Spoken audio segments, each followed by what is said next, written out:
Hello, my fabulous fucking listeners. Welcome back to the season 2 premiere of Shut Up Chanel, the podcast where we dive deep into my LGBTQIA plus journey and chat with the incredible souls who have added a burst of fabulousness to my story. And today, oh honey, today is nothing short of a fashion forward fiesta. Get ready to sashay down the runway of excitement because we have the one, the only, the runway royalty herself. Arisce Wanzer is in the motherfucking building.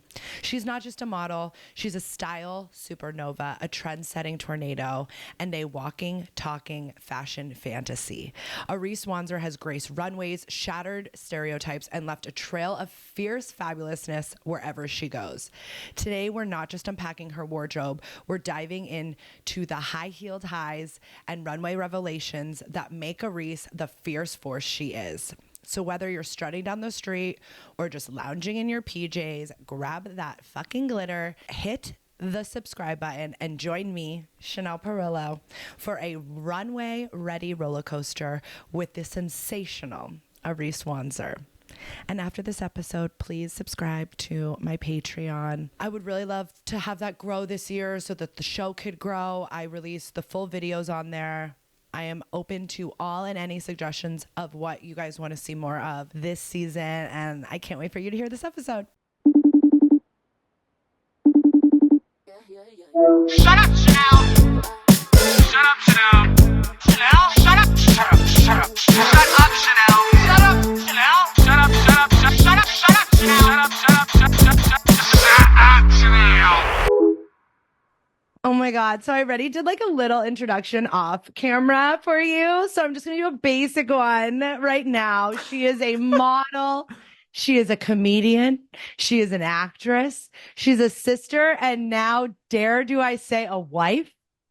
I am a wife. Hello. Yeah. God, wifey. Welcome to the stage, Arisce Wanzer.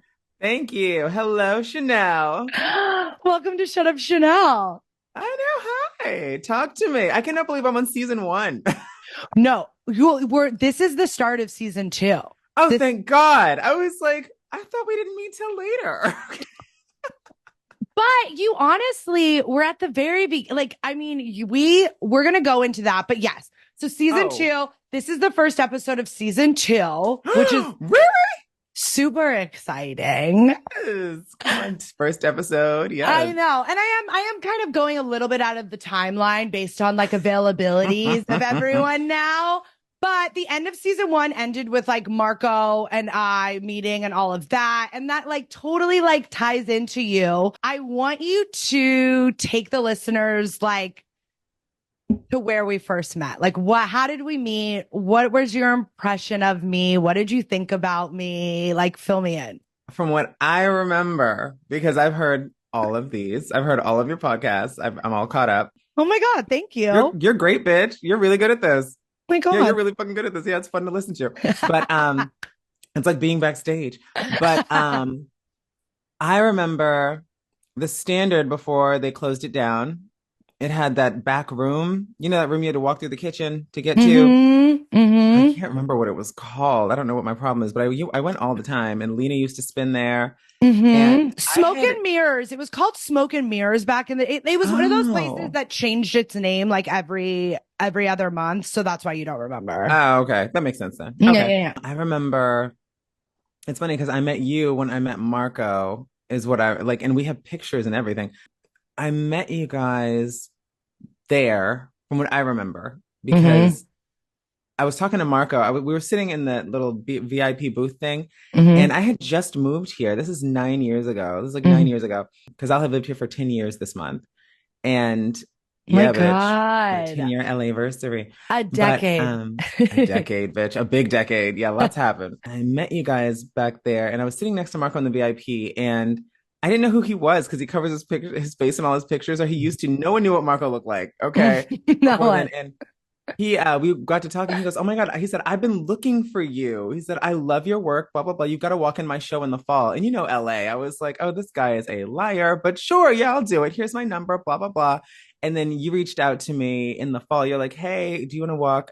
You want to walk in the show?" And I said, "Yeah, sure." it wasn't until I got to the fitting at Marco Marco, I said, I'm walking Marco Marco.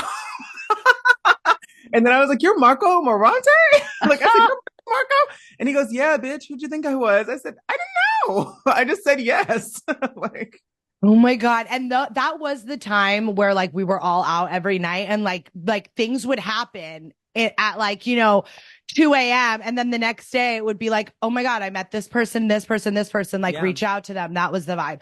I thought that you remembered. Well, what was your impression of me? Like how, like, Oh, bitch, I was so scared of you. Because well, you were like, you seemed like you knew exactly what you were doing. I was new to LA and you were like this LA girl. So you were like an LA girly to me in my eyes. Like that's what I saw. mhm. Because I don't know LA girls. I was a New York girl, like by way of Miami at that point. And so I was like, okay, I don't know. And I wasn't the me I am now. I've said a million times, if I looked at me now versus who I came here as, I'm like, holy shit, she dolled out. Like she sold out to the Barbie of it all. No, and it's great. I love it. No, I've been here 17 years. It, Work. yeah, like 18 this summer, which is insane. Like I moved here I moved here at 20 at like 16. No, but if you looked at like the day I came here to like now, like it really, the glow up is real. Yes, intense. Like LA will do that to you, honey. It'll make you shine because if you don't shine, you can't Uh, stay. well, It's you're true. really intimidating at first too, but then you realize that like you have like this dry, funny sense of humor. And I think like people mistake that for like resting bitch face when really you're funny as fuck. And I was totally intimidated by you. We were both scared. Both terrified. I feel like you found an old picture though of us at Rasputin. And I feel like you told me that's where me and you met. That is where we mean, because you were with Richie Rich, yes? I mean, I think like he was at like it was back in the day, Rasputin, and this was before Evita. That's how I know that like you came in my story like early on is like Rasputin was the first party I ever hosted. And remember, it was at Um, that club across the street from the Abbey, and it was like Russian Rasputin theme. So everyone would wear these like cool, like I don't even know like Russian themed yeah, costumes. like Red Square. And like Courtney Act was a host there. And like I had just met Andres Regal because I did an event with him there for Sharon Needles. And he like saw like I was friends with all the queens and he was like, why don't you like try hosting? And that was like kind of how it started. And then I found this picture of me and you at one of those. And it was like me, you, Courtney Act, Miles Davis Moody, like old school pit crew. And you look like a God. child. You have short hair. Yeah, it's my real hair. Oh my God. Well, so I want a little bit of your backstory because I think we've been friends for so long and I don't even know like what brought you to LA. So like Because what brought you to LA? okay, well, I have to background that to anyone listening who's not in LA and doesn't live in LA life. When we all get together, we are just kikiing, having a good time, forgetting that we all work tomorrow and have like all these deadlines to do because Mm-hmm. we're just chilling by the pool or we're having a cocktail and we're chilling. Like that's it. Like we're not bringing up any shit. Like, so where are you from? Like, no, we're not doing any of that. We're like, hey, girl, how you been? I know, I'm so tired, but anyway, you look great. Yeah. Like, very that.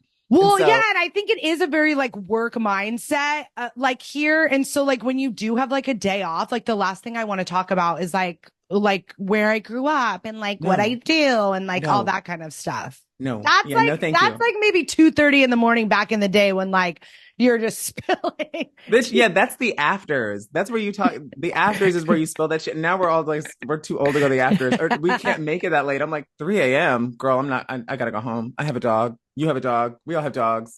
Like we gotta If go. if someone asks me out after 9 p.m., I'm like, like, what do like, well, Yeah, you'd Tokyo. have me for like good 2 hours and then I'm going to need to like go to bed. Like, are you tucking me into bed?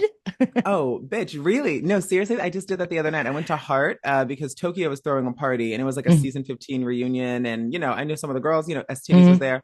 I was like, oh, I'm going to go say hi. And then I'm going home. And I was there for an hour and a half. I was all dolled up, makeup, hair, everything. I got my ass right back in the car, did not have one drink, went my ass the fuck home to watch 90 Day Fiance. One, how proud of yourself the next morning were you? And two, 90 Day Fiance has become my new guilty pleasure.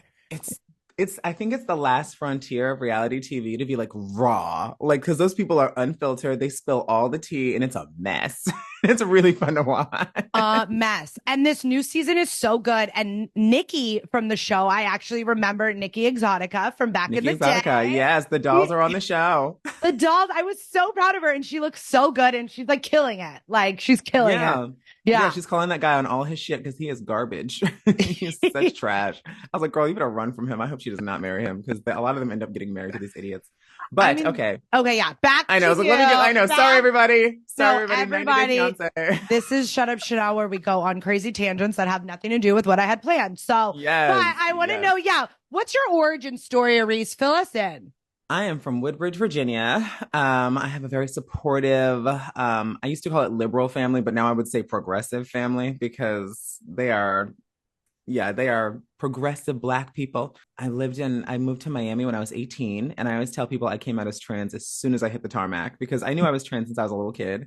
Mm-hmm. But those are not words you say in Woodbridge, Virginia. So I was like, okay, let's see. You just sort of keep sliding the envelope to see like how far you can take it. So you're like, I'm going to grow my hair out. I'm going to start wearing mascara. I'm going to wear baby tees with flared jeans. And I'm going to keep just going. And then as soon as like, it's like, oh, you graduated. I'm like, get me the fuck out of here. I'm a woman. I'm leaving. So I did that. And I went to college there. I've been a model since I was 17. I started modeling. I was at John Casablanca's when I was 17, which is super scammy, but I did get me some jobs. I walked Iconic.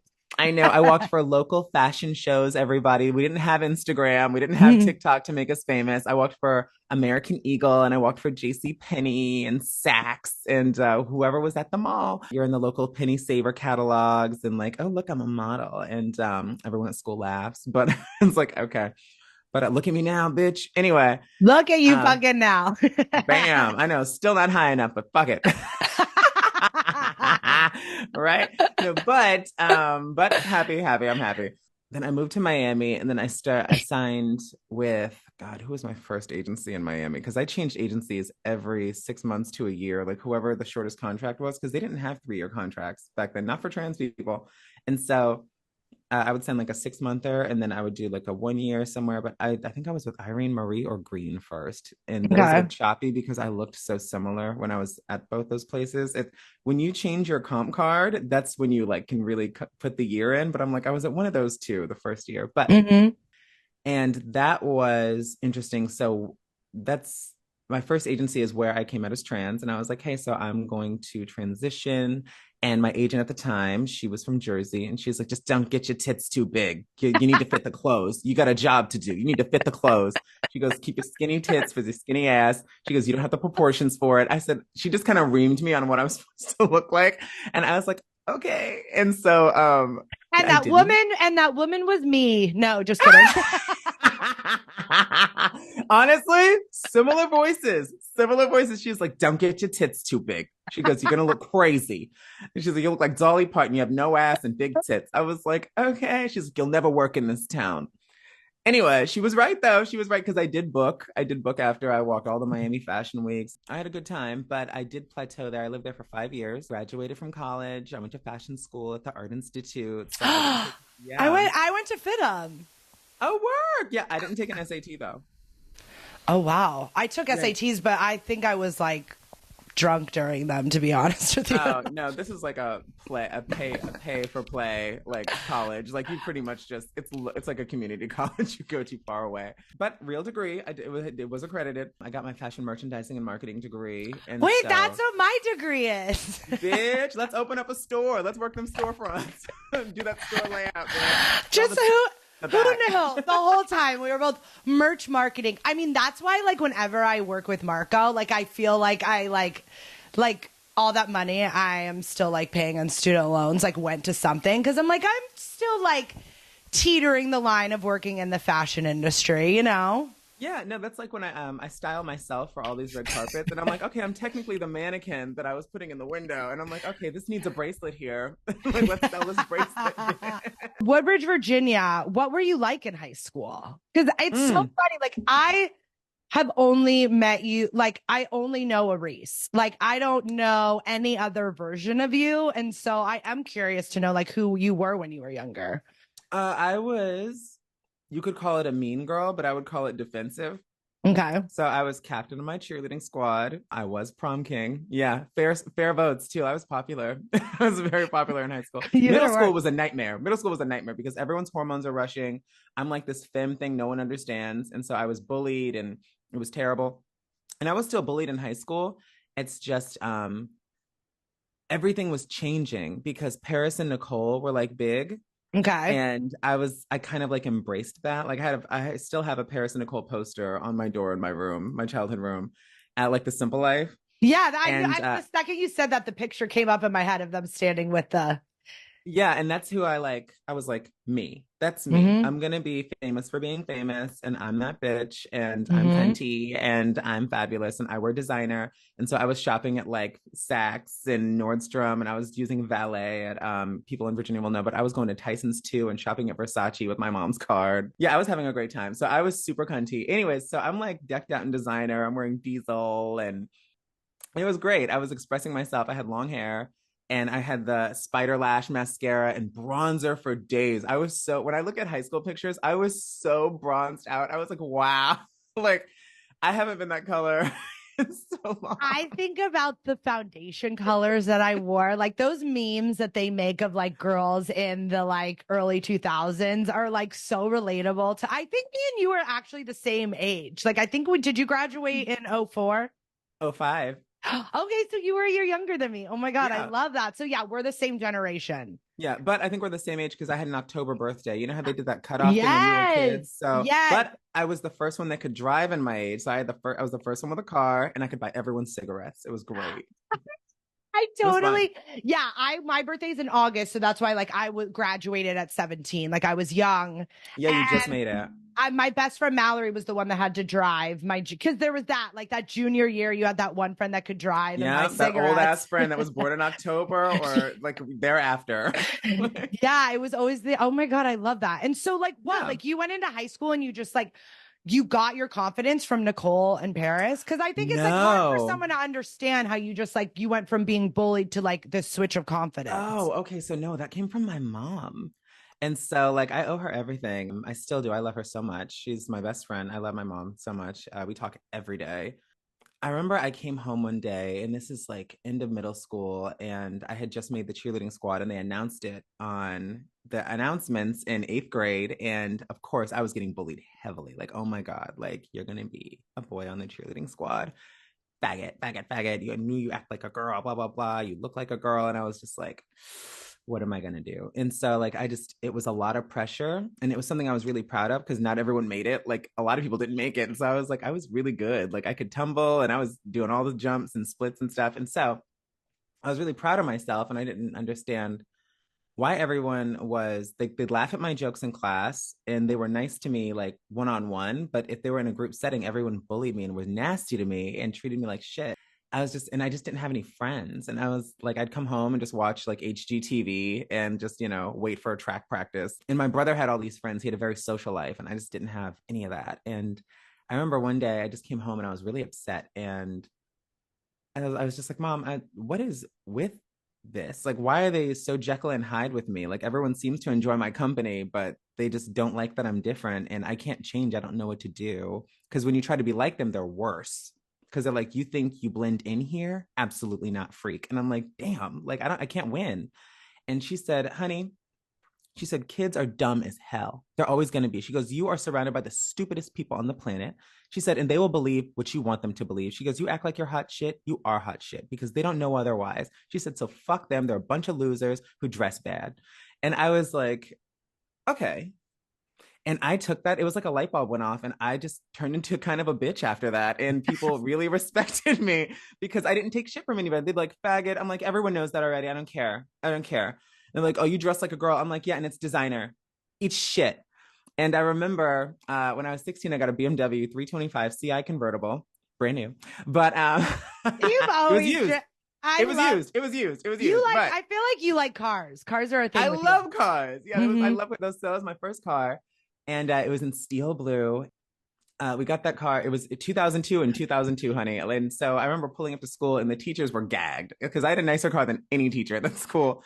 I remember this one kid made fun of me. He's like, yo, you faggot ass nigga, blah, blah, blah. Faggot ass nigga with a BMW, bitch. What do you drive, like a Honda Accord or something? Like, and it was really bitchy, but it was out of self-defense because I started to learn like whoever had the gold made the rules. And so Paris Hilton was popular. It was about like designer, fashion, opulence. And I had that stuff. And it was the only thing I had on these people. Like, I was like, you know what? I can be fabulous.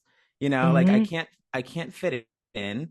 I can't be different. I can't change myself. I'm like, I'm going to be really well dressed and I'm going to have nice things. And you can't really come for me after that because it was the time of if you have nice things, you had the power. And so I did. And so I got drunk with power. It was super mean. No, I'm just kidding. No, I was still nice to everybody. I think that also just builds confidence too. I think like when I started to get popular, it was like I started loving myself, like using fashion to like express my individuality. And like that shines through and people want to be around that. Yeah, no, and I made some huge fashion mistakes. Like I've seen some faux gator boots and just I'm like, ooh, girl, no, not these. But high schoolers don't know fashion enough. All they know is what they're seeing on TV, or I'm sure now it's Instagram. But when we were in high school, it was like what was in Us Weekly. Like if you had anything that was in Us Weekly or went to the places that people went in Us Weekly or anything like that, like that's what made you cool. Yes. No, I remember I got the YSL Tribute 2s, the exact tweed pair that Victoria Beckham had, just because she had them in a fucking picture. I was like, oh, I'm going to buy these tomorrow. And I still have those shoes. See? Investments. Because they mean something to you. Yeah, I had a Louis Vuitton book bag and not the LV kind. It was the Damier Jante, but the large print one that was done in the canvas. I still have that. Yeah, bitch. I was so cunty. Like you couldn't come for me because it wasn't like loud it wasn't like loud luxury. It was like, oh, she got the one that you have to like save up for. I'm like, yeah, bitch. Now what? And it was fun. It was a lot of fun for me. So I got to get really into fashion and I knew I wanted to be a model. I did Model Search America. Do you remember that? Yes. Yes, so scammy. It was like the John Robert Powers kind of Yes, era. That's exactly what it was. Yes. I went to a model search at some like random hotel conference room. Yes, that's exactly where it was. I was in DC and my sister had to drive me. Like one model that they got like one campaign for be there to like speak about it. Like they got me Cosmopolitan. And then every parent wants you to sign up. Oh my God, such a scam. Such a scam. I remember we had to pay like a couple $100s for photos and shit like that. But I did get signed because I remember my friend, I won't name her because it's so mean, but because I'm still friends with her, I still know her. But she did it and she's like, let's do it together. And then I got a contract and she didn't. And she was like, oh, and I was like, yeah. That's what happened to you? That's what happened with me and my friend Andrea. Andrea, if you're listening. Yeah, but this is when I was in middle school and very awkward. Like, don't go to a model casting in middle school. Like, no. Yeah, I went when I was 15. I was in high school and my sister had to drive me because I couldn't drive yet. And yeah, and Andrea got the fucking card and I didn't. And what that did to my confidence, like I've never even unpacked that in therapy, but like that, like getting like told you're not cute enough in middle school. By adults. By adults. Well, I'm like, I had braces. I should have known. Like, no one wanted me. But yeah, those things. I love braces. I think they're so cute. I do. Now I do. Now I think that, and I think also now because like they're vintage. I can't believe like kids don't have to have braces anymore. They're so cunty. Like this girl on 90 Day, I know, sorry, bringing it back to 90 Day. She's a grown-up girl with braces and I think they're so cute. I'm like, those are so cute. I'm like, work. I'm like, do I need braces? I do need braces. Are you talking about what's her name? The pretty black girl that twerked. She's on the Single Life. Oh, I don't know. I'm watching the Single Life one right now and I'm watching the newest one. Oh my God, I love it. Well, I'll do that after this podcast. We'll have to take my dog to the park because I promised her. And I'm not a liar, even though she doesn't speak English. Oh, I'm the same way. Like if I tell Six we're going to Runyon, like I feel like she's like, I thought we were going to Runyon. I feel like they know because she'll give me that look like we didn't do shit today. And I'm like, sorry.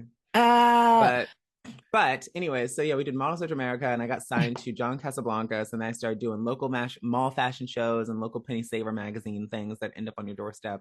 The Yeah, I got penny a saver. yes, honey, and I loved modeling. I thought it was so fun, and I loved expressing myself like that, and I loved the pictures and the result, and it was a lot of fun. Yeah.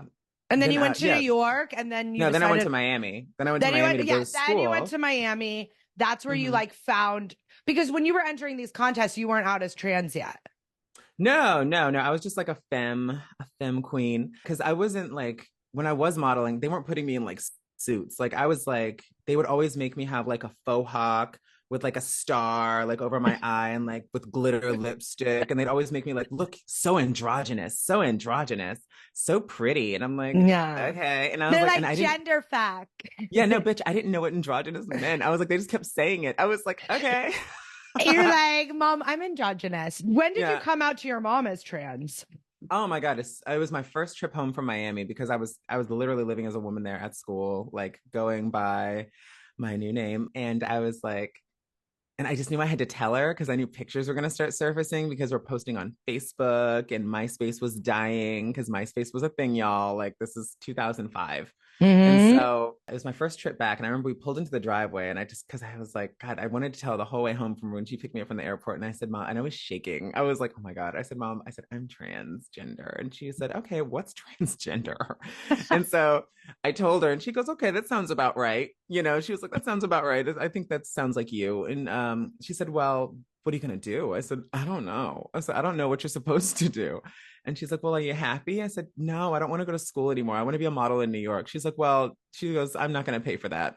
Full out. She's like, I'm not paying for that. She goes, I've paid a lot of money for you guys to fucking school. She goes, you got to Mm-hmm. finish school. She's like, and I was like, okay, I'll finish school. And she goes, and you can just figure out what you want to do with that. And I said, okay. And that was the, and I said, can you go ahead and tell everybody else? Cause I'm not doing this 100 times. And so I don't know how she That's told so what everybody, I but would she, do. I love that I you know. put it on your mom. You're like, you could come out for me to everyone. Yeah, because she's a gossip anyway. I was like, bitch, I know you're gonna tell everybody anyway. So you go ahead. I was like, you go ahead and run your mouth this afternoon on the phone chain. And I'm not gonna talk about this anymore. Everyone can just see me with press the next time they see me or whatever. I don't care.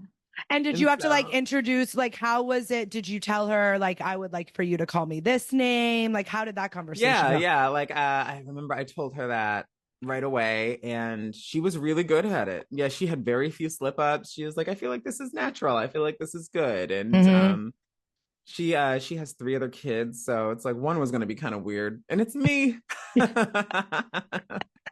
It's fine. I'm like, whatever. Not weird. Different. One was, yeah, there's gonna be a pink sheep of the Fucking family. And it's fierce. like, yeah, I'm like, well, yeah, I'm like, well, yeah. Do you get messages from young like trans youth all the time asking for advice? All the time, mostly when I'm on TV, because that's when they're seeing me. And then, they forget about you. They move on to the next flavor of the moment or back to their Mm-hmm. tried and trues. Yeah, I do get a lot. And, it's funny. I get a lot of it in person. We do the Slay Model competition every year and I host Mm-hmm. it. And these girls they go from like 15 and up. So it's like 15 to like 25. There's no cutoff. It's just usually what it gets narrowed down to. Mm-hmm. And they're like, oh my God, I've been following your career for 20 years. And I'm like, oh, I'm like, what did you say, bitch? No, Like, no, yeah, I'm that's like, how I feel now. Because when these kids say that, I'm like, you were in elementary school, like looking at us on Instagram. That is yes, wild. yes, watching us on TV, watching us do stuff. And it's like taking a bullet. They're just like, oh my God, I watched you when I was 7. And I'm like, ow, okay. I guess I'm old. That's fine. No, but it's really heartwarming. I remember the first time I felt something about it was during the pandemic. We made it happen anyway. It was a closed production. It was in this warehouse up in Burbank next to that circus liquor place. And it Mm-hmm. was a We're really from cute. Clueless, from Clueless. Yes, yes. Yeah. And so yeah, where the clown is, where she gets robbed and has to get down on her knees in the Alaya, for everyone Mm-hmm. who's not sure what we're talking about. Anyway, it was literally like 3 blocks away from that. So I was like, oh my God, I want to do a shoot over here. What's his face? So we're there and I'm with my dog and it's during the pandemic and we're doing rehearsals and it's like 30 girls that they're like narrowing it down to like 30 or 20 girls. I can't remember. Mm-hmm. And they're all just like looking up to me, asking me advice. And I'm watching them take this advice. And I thought, wow, like it was the first time I felt like I was here. Like what I did to the industry, just, being a openly trans model and having these girls be my legacy, because I'm not having children, not a child, because I'm not a children person. It's nothing else. I'm just not a kid person, but I'm a shoes I person. get that. This is will be the Fun Aunt podcast. Yeah. Like it's I funny. think we're at that age that like I think we would have done it already, because me and you are those type of people. Like if we want something, we make it fucking happen. Yeah. And I feel like if I really wanted it, I would have made it happen. Now God knows in 5 years, if I text you that I got knocked up, Honey, I'm gonna figure it out. But right now, I love being the fun aunt. Yeah, no, it's really nice. You get to have all this free time and go to sleep. There's no noise in your fucking house. We get all of our money. Yeah, and you can travel at the drop of a hat. You just have to get someone to watch the dog. And we have tiny dogs, so people don't mind watching them. And that fulfills us. That fulfills us. Honestly, sometimes I'm like, this dog doesn't talk back to me. It's like, honey, like for people listening, I'm clapping with my nails. Anyway, I'm like, bitch, absolutely. Yeah, I'm like, we just get to cuddle and walk and, watch the same things. Plus, I think it's amazing being a mentor, and like it gives you one purpose, and like it's everything that you've learned, you now get to like bestow and help other people kind of like not have to go through some of the shit that you had to go. Like, what's the number one question you get asked by trans youth? Oh my God. So it's usually by the girls that are live, and they're like, how do I make it as far as you did in the modeling industry? And I said, you better know how to hustle. You have to really want to do this, and you can't take no for an answer. If someone tells you no, it just means you can't do it with them. Like, that's exactly what that means. Like, because there's no stopping you if you really want to do something. There are people that look worse than you, that are older than you, that aren't as qualified as you, doing exactly what you want to do because they believed in themselves. And so you need to just buckle up and do that. And guess what? It's not easy. I don't believe in myself every fucking day. Some days I'm just like, I never made it and I'm a has-been. I'm like, this is awful. I'm like, how do I stay relevant in this town? And yeah, and I'm just like, some days I'm like, should I just, that's why, like, when I'm talking to you and we have this like confidence, like we don't need children, all this stuff. Then there are some days, on mostly Sundays are my depression day. And I don't even go out anymore. Like, it used to be like, oh, I must just be hungover, but no. Still there. I know. Yeah, no, yeah. I'll go without drinking for a long time, and I'm like, well, it wasn't that. I'll have those intrusive thoughts where it's like, no one cares about you anymore. You're a has-been. There's a younger, cooler version of you now. That one comes in a lot, as I think as a woman, like women aging, like that. Yeah. Society makes us think that we're not hot after 25, and like, we are. No, absolutely. Abso-fucking-lutely. I am so much hotter and more intelligent than I was at 25. So yes, absolutely. Reflecting on your career though, what's a piece of advice that you wish that you had received when you were starting out? I wish people would have told me how much sex trafficking there was in the modeling industry, because it is so kept under wraps, honey. And I mean the big wigs. I mean, girls walking for Gucci, guys walking for Dior. There's a lot of sex trafficking in this industry and no one talks about it. And a lot of it was getting uncovered with Jeff Epstein. But I'd seen some of it when I was in my New York days, and I won't say who I was with, but I'd seen some of it going down between agent and model. And I was like, and when I was 24 at the time, so I didn't know what to think about it. I was like, what? Wait a minute. And then it started really clicking with me. I was like, oh, maybe this is one of the reasons I'm not much bigger, because no one's trying to fuck me because it's too much. And it's very much like, like those homophobic rappers that are actually like gay, like they don't keep the dolls around because we spill the tea. We always spill the tea. And so they're afraid to get their tea clocked. And so that's why they don't want trans girls at their parties and their videos and in their spaces, because we clock tea like nobody's business. We got gaydar like nobody's business. And so they don't want their secrets out there. And we're great secret keepers. Just ask the trade. Anyway. But I'm just saying, it's just, I learned. I know, but yeah, I know, but it's just like, I think a lot of people don't understand how much sex trafficking is happening in this industry. And I have to take it back a little bit really quick. I don't want any names, but like, okay, here's the thing. I think there's this like old school I think that there was this old way of thinking, like sex trafficking. You imagined, you imagined a white van pulling up and like getting that stuff on your mouth that makes you pass out. What's that called? Chloroform. Chloroform. Yeah. Like that. When I first heard of sex trafficking, that's how I thought of it. It was that, Same.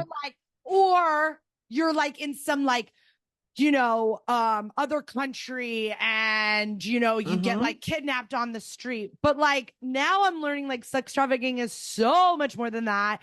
And like, I think back to like the old school days of like, you were around for the Model Mayhem days. Yes, I was. I had a Model Mayhem.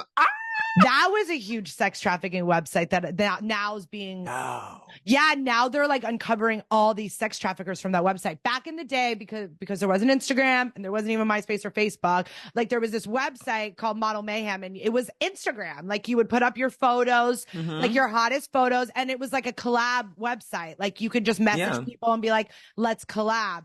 But like, I heard a lot of shady stories about that website. Like girls would show up and they would want them to get naked. But taking us back to New York City, sex trafficking, like I want a story and I don't want you to use any names or like designers to give me a sex trafficking story. I'll tell you a couple. Okay. So there are a couple male agents. Bitch, the tea I have, someone should sign me so I shut the fuck up. Okay, if you're listening in New York, you should sign me to shut the fuck up because I will be quiet. Okay, I am for sale. Okay, because honey, the tea I have is crazy. It's crazy. So because bitch, I have receipts. Anyway, like I still have the emails. I emailed everything from my work email to myself to my real email just because I knew I wouldn't be at that agency forever, and I was like, I need proof that all this shit happened in case someone tries to get me, bitch. Absolutely not. Well, and see, like sometimes it takes years to process something. I was watching this documentary the other day. I was a kid. Yeah, I was a kid. Women, I didn't know. Women were silenced in general. Like I remember even when I would see all like I've seen some shady shit go down in Hollywood. Like I was always like, oh, this is like a kept secret. Like, and if I speak up, then I won't get to work in the industry anymore, and I have to play the game and also, like, no one's going to believe me, like, which is, I think, a thought like women have every day of their lives is like, we always feel like we're not going to be believed because like society has taught us that people don't believe us, They didn't start believing us until this Epstein thing happened. Like, well, and then it that's very recent to process. Like I've had like situations now where I look back and I'm like, oh, I was full on sexually assaulted. Like, but like, yeah. It takes like me like going back and reflecting on years and all that stuff. And like, so this whole like, why do women wait so long to talk about things? Like, fuck off. However long it takes us to process something, listen to us, listen to us. Okay. Yeah. Like we went to breakfast the next day and we were trying to think, was that a date or like, no, I was absolutely assaulted. It's like, yeah. I never said yes. To all of us. It happens to all of us. Ask a woman if she was sexually assaulted and she's over 18. The answer is yes. Okay. Even under, I mean, I think now I'm at that age where I'm like really reflecting back on my childhood and therapy. And I'm just like thinking about the gross things men used to fucking say to me when I was like 11 years old. Grown men. Yeah, grown men. In their 40s, like sick. Disgusting. But okay, so I'll give you a story. Yeah, I'm gonna give you a couple stories. So one is about male models. And so there are some male agents who are of the queer experience, and they would have these straight male models with them that have girlfriends, live with their girlfriends, and they're just always with them all the time. And they're booking the magazine, they're booking campaigns, and they're being pushed for the big stuff because they are fucking the agent. And that is trafficking, sweetie, because these are not gay guys. They are heterosexual men. A couple of them were busted for cocaine. Anyway, bitch, I have all the tea. Anyway, for selling it too. Anyway, sorry, bitch. Whoever is listening, bitch, they know who they are. They're listening. Bitch, I'm telling you, sign me and I'll shut the fuck up. Sign me. Anyway, that's right, bitch. That's why I have blackmail on every motherfucker, and I am so nice about it. Aren't I so nice about it? No one even knows this. Anyway, that's what gay for pay is, ladies and gentlemen. Exactly. So, and then one was this girl I am still friends with. And when the head agents at the agency I was at fully was on the phone with this guy, and I heard the whole conversation, he wanted to take one of the girls on the board out for a date. He wanted to take her to this dinner, this gala thing. So he calls this girl in, is the nicest girl. I still know her, still friends with her. And he goes, this guy just wants to take you to this gala, blah, blah, blah. And she goes, I'm not comfortable with that. I don't want to do that. He goes, oh, but, and here's another thing people don't know before I even get to that. Models have debt at the agency. The agency is basically a bank. That's how it runs. And so when you live at the model apartment, or you get new photos taken, or you get a driver to this shoot, or they fly you somewhere, you pay for that half the time. You're paying for that, unless, of course, you get a campaign and they're flying you out, blah, blah, blah. But if you're just doing Miami Fashion Week, you're probably flying yourself out. And it's on the agency's tab, but it's your tab. And so that's a debt that starts building up. And so they will pimp you out to pay for these debts that you owe. And so maybe that's a party. And they're like, oh, no, it's just like in, the guy said to the girl, he's like, oh, no, it's just like an escort. And she goes, an escort? Because she knew better. She goes, I don't want to be an escort for this asshole. And he goes, you don't have to have sex with him. You can, you don't have to do that. That's up to you. But like, he's going to give you this much money. It's a lot of money, girl. It's a lot of money. No, and, but I also hate like whenever the stories always start off with like, but like she didn't have to have sex with him. Like, do you know how like uncomfortable the situation is? Because like these guys are going into that thinking they're having sex. They think like, oh yeah, I'm going to get her drunk enough. I'm going to get like, because that's the thing at the end of the day, women, like we'll justify things in our head like, oh, well, it's not that big of a deal, or like they get you more relaxed and promise you other things, and then it's not until like the next day when you're like, oh, he completely manipulated me to have sex with him. Also if you don't have sex with him, it can get dangerous.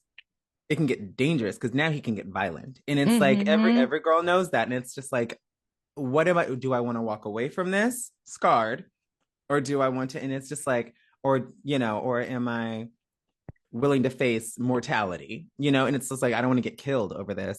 And so, and we'll justify it in our heads too. Like, no, I have the power. Like, this is like, you know what I mean? And it's like, yeah, well, I am getting paid. So, it's like, wow. And so, yeah. Oh my it's God. some misogynist patriarchal bullshit that we need to dismantle. Yeah. So the modeling industry is big on sex trafficking, and again, that's trafficking. And I watched that whole interaction go down. This isn't hearsay. I watched. And so they don't care. They don't care that you can hear them. What are you going to do? You need to work. Shut up. You need to lose weight. Shut up. Girl, you need to go, do some push-ups or something. Get ready for that casting. Like, that's what they're thinking. And so it's really interesting, again, being a full-grown adult. And I don't manage models, but I advise these girls on what to do with themselves. And I tell them everything they need to know. I'm like, you be fucking careful. Because I wish someone would have told me. And luckily I wasn't trafficked, but that's also why I didn't work the way I wanted to. I'm like, man, I want the Dior campaign. If only I could be trafficked. If only I would have sucked dick.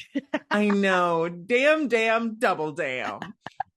No, so but you're good. Like, I remember when we first started as friends, like I would take so much dating advice from you, because like I am a little bit passive and a people pleaser when it comes to dating. And that's changing as I work on my self-worth. But you've always had this like amazing self-worth, or else, or at least you were really good at presenting your self-worth. But like, I feel like you really have a high value for yourself inside, because like you were the first one to tell me like, no, like you need to ask for what you want in life. Like, and especially with men. Like she was like, if they're, you told me once, if they're watching your TV, then they should be paying your cable bill. I thought that advice was so, I was like, I wouldn't even dare to like tell some guy that's just been watching my TV to pay my cable bill. And you were like, I had exes paying my cable bill. Like I had them paying all types of bills, and different exes for different bills too. I was that girl. I really was. Different exes for different bills. I've changed so much. I am paying all my own bills right now. You have fully changed. Oh my, not changed. You've grown. Like we've both just grown. You know what I mean? Yeah. Reflecting, like what would you say was like your big break, like your big moment, a moment where you were like, okay, I've done the damn thing? I don't know. I feel like I haven't had my big break yet. I honestly don't think I have, because I've done reality TV. I've done, like, I was at Whoopi Goldberg's house, like having dinner, and it's just, That didn't pay any bills. We got paid $12,000 before taxes for that fucking show. And like that is not any money, by the way. That's not Nothing. even like, yeah, I've gotten paid more than that for a post. And so I'm like, you know what I mean? I'm like, bitch, fuck that show. People are like, ooh, Strut. I'm like, fuck Strut. Fucking non-bill paying ass. I'm like, that shit kept me poor. Like those people kept me poor. Those people watched us struggle. Because we all got paid the same thing. Like, and so it's like, That's and they didn't have that's awful. disgusting. It was disgusting. The pay for that show was disgusting. And I will shout that from the rooftops. 44 Blue was a criminal company. They were a horrible production company. That you don't have to bleep that out. Fuck you, 44 Blue. You robbed us. You had more money to pay us, and you didn't. You chose not to, and you got to look inclusive with your identity politics, saying, "Oh, we have a trans show. We're so supportive. We're protecting you. You didn't protect us from shit, bitch. I lived in a share house with 5 people, and I was broke. Fuck you, 44 Blue." Anyways, so bitch, that's my rant with them. What's his face? Because I have qualms with Whoopi too. Everyone says all these good things about Whoopi, and I'm like, I have my notes. I have notes, bitch. Don't work with her. I'll tell you that. And you can What leave that in, you can leave that in there too. what Anyway, what didn't you like about Whoopi? she cashed like a $1.5 million check while we all got paid $12,000, and our faces are on the show. And she wasn't involved. I'm telling you all the tea, but she wasn't even involved until the back end of the show when it was like greenlit to go on Oxygen. Whereas I was there for the filming of The Real a year and a half before in San Francisco, and Cecilio paid for it himself out of pocket. Like he paid for that reel himself, getting us to San Francisco. I was a nobody. I was just writing for a different magazine, a couple different And magazines. was that Yeah. show before Marco show? No, no, Marco. It's funny. Marco found me before I was featured. Like I got named Out Magazine's top 10 transgender models in history, along with That's Octavia Saint Laurent, with Andreja. Like no, Andreja Pajuk wasn't on it because she wasn't out yet. Mm-mm. I No, think I maybe, remember she was not out yet. That came yeah. after because I remember she became like a fresh face like after we had already done the trans show. Yes. So it was like, I remember being on that list, and bitch, I was sleeping on a couch in Burbank with my friend Jen. We were sleeping head to head on an L couch. I had no money. I'd moved here with 2 suitcases, and I had lived here for like 3 or 4 months. And then I made that list, and I just started to cry because I was getting all these texts of congratulations. And I thought, I did it. Like I did something. Someone saw me, because I thought that everything I did in New York, all my work in Miami, it was thankless. Like I didn't become a star. I didn't get to walk for Gucci. I didn't get to do the things I came there to do. I just thought, damn, like I did okay, but I just didn't do what I wanted to do. Then I made that list, and I was like, okay, the queers see me. That's nice. So I'll never abandon my community, honey. I love them. That's when I got like a real fire under my ass. And I'm like, I think I could give this another shot. I had met Cecilio just a little before that. I started taking him seriously, and he was like, we should get you modeling. And I was like, fine, let's try it. And then he was like, I'm going to do a reel for this show. I want you to be on it. Like, I want it to revolve around you, because I figured, and he said he built that agency around me. He said it on camera a million times. And that's where I get emotional talking to these girls at the competition, because I'm like, this is all because I came out here and I did it. Like, and it's that's my legacy. I'm like, I don't need children. I've got this. Like, I did something.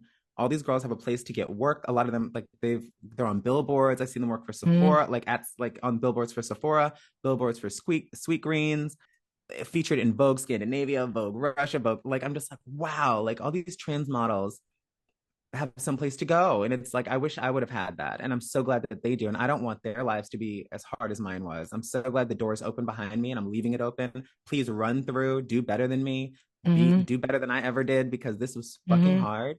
And I think I tried to make it look as easy as I could, because I don't like to complain.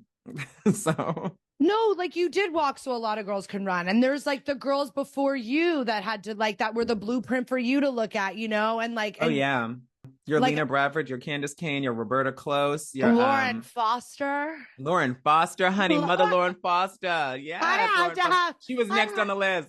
I have to have Lauren Foster on this podcast. Yes, Tracy Africa. Yes, please have Lauren Foster on. Have Lauren Foster on. Have to, because that's like so good. Because like, yeah, she was like the generation before you. You know what I mean? Yeah, she's Vogue Mexico, honey. Where you had to lie. She had to lie. Yes. Like, she wasn't telling anyone she was. Oh, I had to lie. To work in Miami, I had to lie. At my second agency, I couldn't tell anyone I was trans. And so everybody thought I was like a mute because My agent said, do not talk on set, do not talk at the show. But I was booking when they didn't know. I booked a lot more. Mm-hmm. After they knew I didn't book as much, and then that's when I wanted to move to New York. Do you have any like fun backstage memories of Marco shows? So like Arisce There's so many. So you came on, you were our second show. There was our first show that was like all the drag queens. And then our next show was New York City, correct? Or was it LA? No, the next show was LA because it was downstairs, downtown in that building on that high floor. Yes, the beautiful what was it? It was an art center. It was an art school or something. Mm-hmm. And we were like in the basement. Was that it? No, that was the one where I had the Peggy Bundy hair. And but that was the church. It wasn't the Catholic Church one, was it? Not the Catholic Church, but the Viviana. Or there was the Globe. There was so many. Everyone listening, go look up every Marco show on the Marco YouTube channel and watch all of them. And then you could write in and tell me what the first runway that Arisce did for us. But like, take me through that. Like, what was that like for you? You had already walked for other designers before, right? This wasn't your first show. I had walked for over 100 fashion shows because I did all the Miami Fashion Weeks. I did a bunch of New York Fashion Weeks.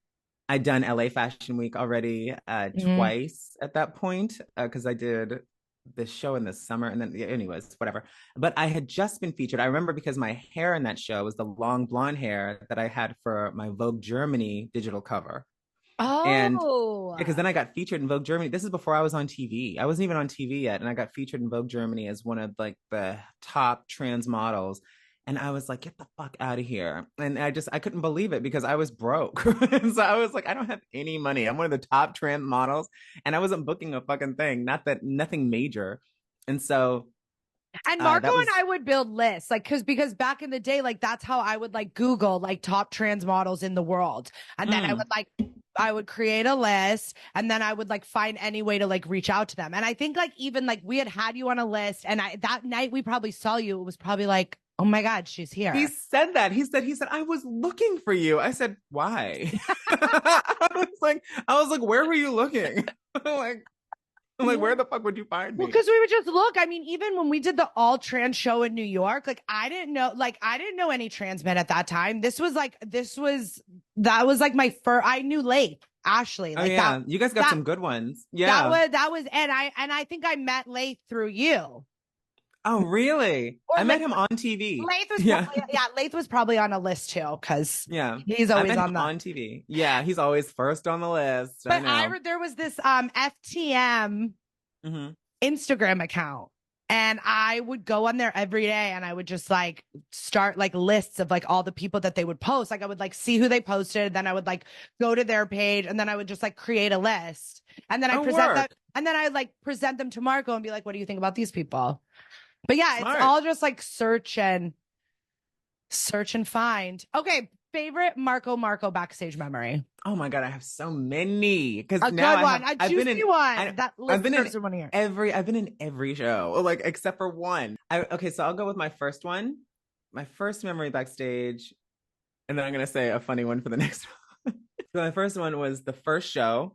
I was walking around and I had that Morticia Adams dress on. Detox totally stole. Everyone knows she has it. I'm like, Detox, no one could find it.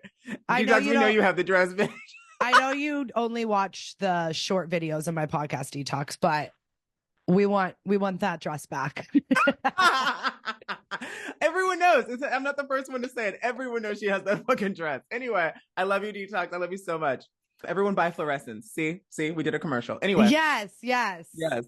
I did that Morticia Adams dress. And so it was so hot backstage. They had it all the way down. So I was just walking around topless with like my hair covering my boobs because I had that long blonde hair. The drag queens were all in their separate corner and I was so afraid to go talk to them because they're all doing their own makeup. You arranged for me to get my makeup done because I'd never done my own makeup for like a show before. And so I was like, oh, people are doing their own makeup. I'm glad you got me an artist because I did not know how to do my own makeup at that time. I was like, I don't know how to do it like that. Like I can't do it for a show. Anyways, and I was walking by and I was just topless and I was so skinny because I was broke and modeling. And so I was like, all right. So I was like Broke 131 modeling in early pounds. 20s. Like, Yes. And so Sharon Needles gets up, points at me, and she goes, I want you dead. She goes, look at that waist. And she goes, look at her. I want that bitch dead. And I was like, Sharon Needles just cussed me out. It was so exciting. And now I've been in her music video. I love Sharon Needles. I think she's great. oh, we love Sharon Needles. I love Sharon Needles. I love her Sharon too. Needles. I love her Yeah. too. She was so great to work with. Like that day on the beach, that was so much fun. We had a great time. Oh yeah, we were in her music video together. Yeah, bitch, we were in a music video together, bitch. We were in Monster Mashing. That's my favorite Halloween song, and I'm so glad that was the song we got to be in. And no one knew that. It was just fun. It's alive. It's alive. It's alive. It's alive. It's alive. I was working in the lab late one night when my eyes beheld an eerie sight. For my monster from his lab began to rise, and suddenly, to my surprise, he did the monster mash. It was a graveyard smash. It caught on in a flash. He did the monster mash. From my laboratory in the castle east to the master bedroom where the vampires feast, the ghouls all came from their humble abodes to get a jolt from my electrode. He did the monster mash. It was a graveyard smash. It caught on in a flash. He did the monster mash. The zombies were having fun. The party had just begun. The guests include the Wolfman, Dracula, and his son.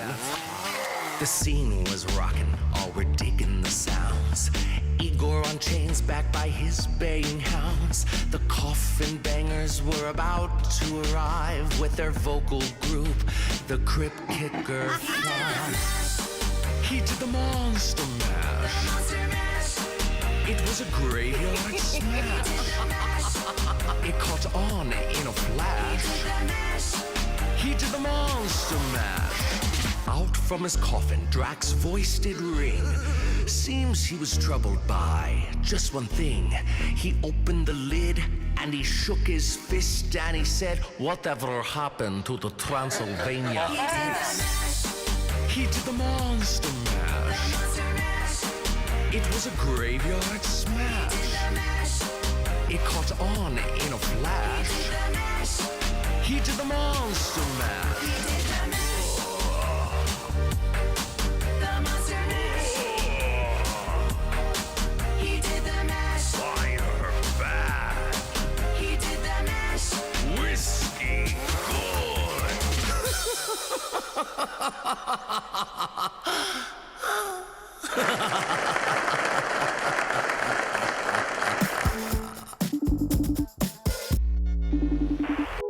It was a graveyard smash.